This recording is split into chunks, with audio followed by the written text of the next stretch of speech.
Every financial system promises stability. History shows what it quietly trades away to keep that promise. Welcome to Wheelixon, where history isn't just remembered, it's used to understand how money, power, and systems quietly break. Every financial system sells the same idea: stability, predictable growth, manageable risk, order instead of chaos. It doesn't matter whether the system is ancient or modern, centralized or market-driven. The promise is always the same. If you trust us, things will remain under control. Applied financial history shows something uncomfortable behind that promise. Stability is never free, and the price is almost always truth. This trade-off isn't a moral failure.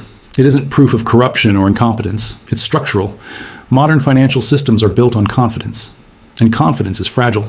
Truth, when fully exposed, is destabilizing. So systems learn to manage truth rather than reveal it. To understand why this happens, we need to stop thinking about financial systems as machines. They are not machines. They are social agreements. Money works because people believe it will be accepted tomorrow. Banks function because depositors believe withdrawals will be honored. Markets operate because participants believe prices are meaningful. Once that belief weakens, systems don't gently adjust. They seize. Credit disappears. Trade freezes. Politics destabilizes. That is why stability becomes sacred. And that is why truth becomes negotiable. In early monetary systems, this trade-off barely existed. Money was metal. A gold coin weighed what it weighed. A silver coin contained what it contained. If a state overspent, it ran out of money. If it promised too much, it failed. Truth enforced discipline automatically, but discipline limits ambition.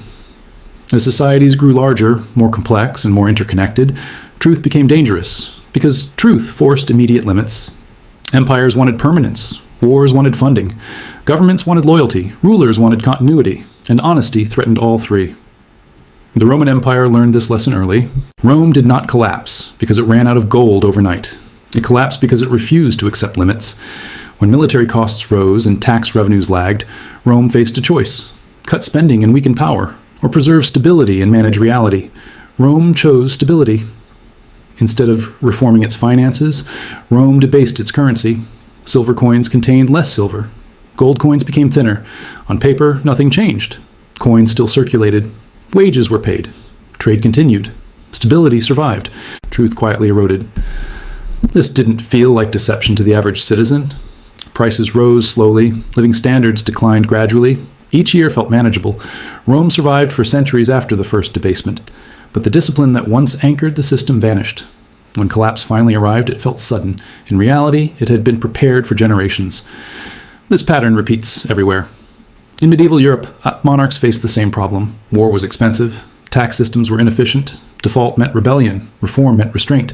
So rulers borrowed, diluted currency, and delayed repayment. Truth was postponed, stability preserved. Until it wasn't. Modern financial systems refined this strategy dramatically. They removed metal entirely. Paper replaced gold.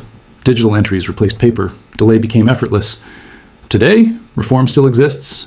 But reform is politically expensive. Reform means admitting mistakes, allowing institutions to fail, accepting unemployment and recession. Truth creates visible pain. Stability spreads pain invisibly. So systems choose stability. This is where the modern trade-off becomes visible.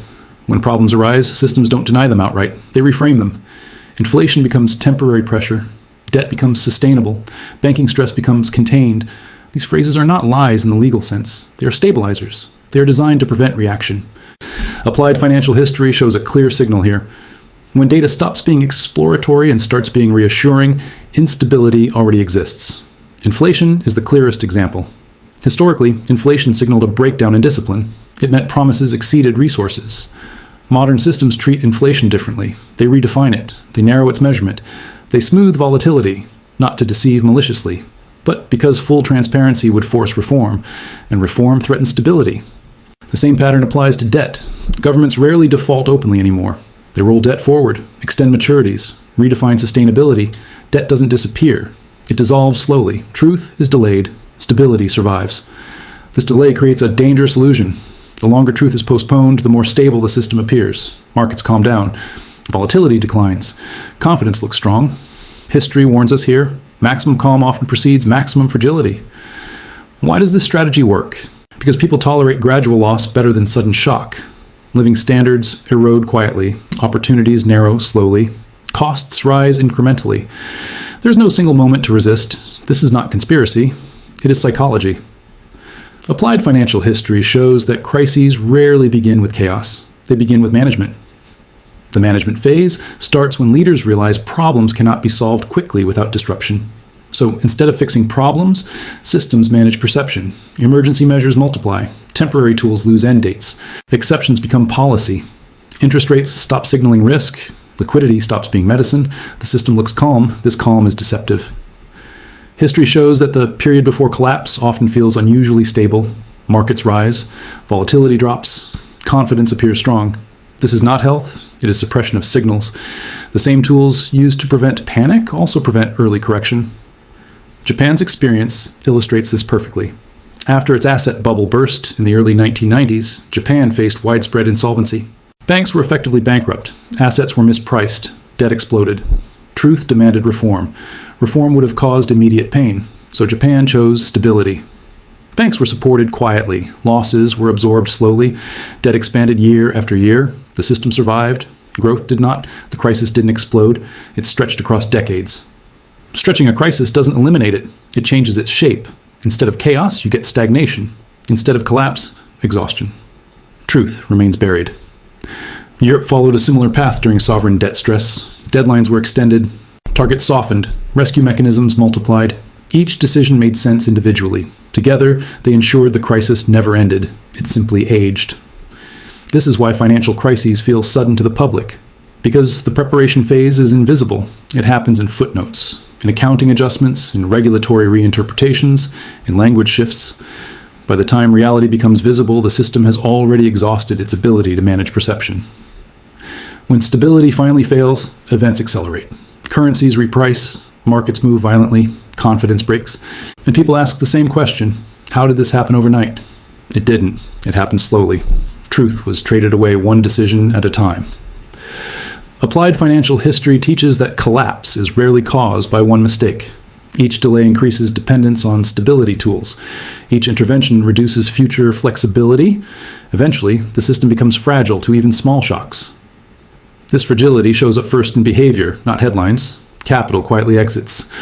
Real assets are hoarded. Parallel markets appear. Talent migrates. These are not crashes. They are pressure leaks. History shows that when official narratives suppress truth, unofficial behavior reveals it. Here is the counterintuitive part most people miss. Systems do not collapse when fear spikes. They collapse when confidence has been protected too long. Fear comes later.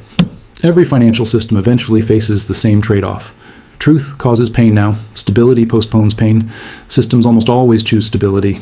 Not because stability is better, but because stability feels controllable. Understanding this pattern changes how you see the world. You stop reacting to headlines. You stop waiting for crashes. You start watching structure. Are rules bending more often? Are emergencies becoming permanent? Are timelines quietly disappearing? Those signals matter more than forecasts. This doesn't mean collapse is inevitable. Delay can buy time. But delay without correction does not create stability. It creates fragility. And fragility always breaks under pressure. History doesn't repeat loudly. It repeats quietly. By the time everyone notices, the trade has already been made. Stability has been purchased. Truth has been deferred. That is why collapse never feels fair. The cost does not fall on those who delayed reform. It falls on those who trusted stability. Applied financial history is not pessimism. It is pattern recognition. It shows that systems do not collapse suddenly. They collapse after exhausting every option except honesty. If you understand this, you stop asking, when will the next crisis happen? You start asking, what truth is being postponed right now? That question always leads to clearer answers. If you want to understand money and power without panic, noise, or prediction, subscribe to Wheelixen.